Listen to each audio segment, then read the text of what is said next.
ating mga personalities. Nandito pa rin po yung ating butihing chairman ng Philippine Racing Commission, which is sponsored this event, Attorney Jose Ferdinand Rojas II. Palakpakan po natin. Kasama din natin si Commissioner Eyo Fernando and Dr. Ronnie Gwen Camino. The championship trophy goes to Great Emma, the 6-year-old bay horse, and the owner is Mrs. Hilda Brad. Wala po siya ngayon, but she is represented here by his son, John Hill Brad. Palakpakan po natin.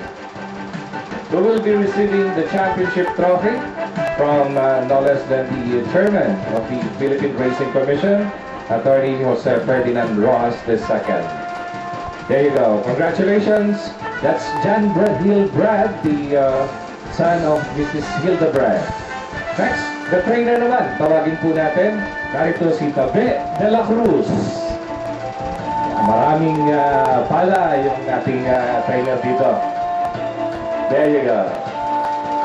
Congratulations. Tabe de la Cruz. Palakpakan po natin muli.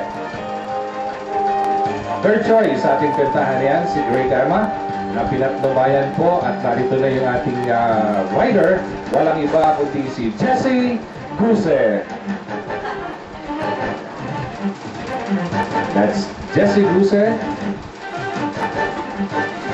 rider of the horse Great Emma, which won the 2008 Pilroon Sapphire 1 that served as the sixth leg of the imported and local challenge series. There you go again. The winning connections. Ang anak po ni Mrs. Hilda Brad, si John Hill Brad, trainer David de la Cruz, and rider Jessie Guse. Palakpakan po natin. Maraming salamat po, at yan po yung ating